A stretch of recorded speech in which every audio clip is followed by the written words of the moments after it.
Hello mga katams! For today's video, maluto naman tadi chapsoy. Panigurado naman nga makulob naman ng aton kaldero sa kanamiton.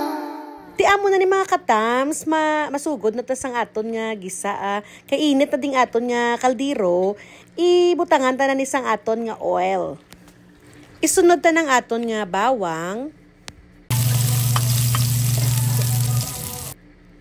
sibuyas, kag isote ta lang isang maayo nga mag golden brown na sa.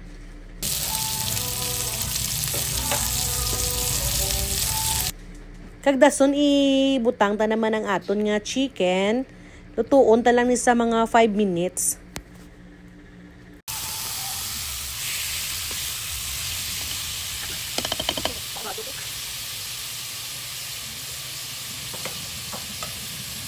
Timplahan ta ni sa sang salt, black pepper, para maging saburuso pagid sa bala. Kag dason hulaton ta lang nga maluto 4 to 5 minutes.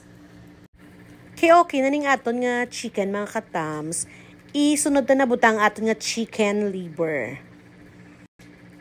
Timplahan ta man isang black pepper, oyster sauce,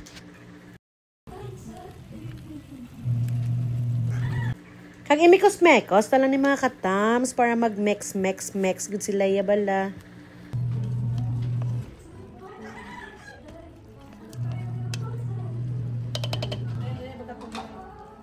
Ti amo ni mga katams kay okay na ning aton nga subak. Pwede ta na ni ibutang ang aton nga carrots kag sayuti.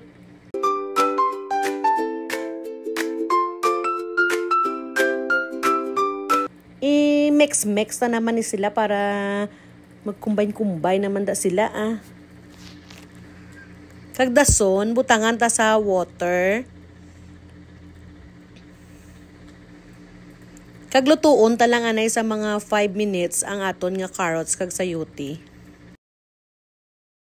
After 5 minutes mga katams, goods na ni ibutang ta naman ang aton nga cauliflower, broccoli kag ang aton red bell pepper.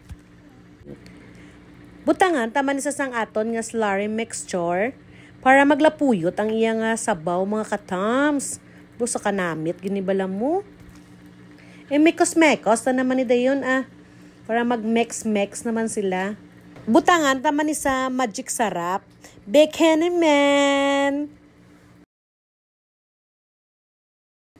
Kag syempre butangan taman sang kalamay para pangpabalansi sa aton nga lasa para mas kanamiton pag ini saya mga katams. Lutuon ta lang sa mga pila ka minuto mga katams para daw mag-half cook man ang aton nga mga broccoli kag cauliflower. Last but not the least, syempre ang aton nga quail egg. Nagapadugang pag ini sang kanamiton sang aton nga chapsoy mga katams. Ready to serve na mga katams. Wow, sarap, grabe. Thank you for watching mga katams.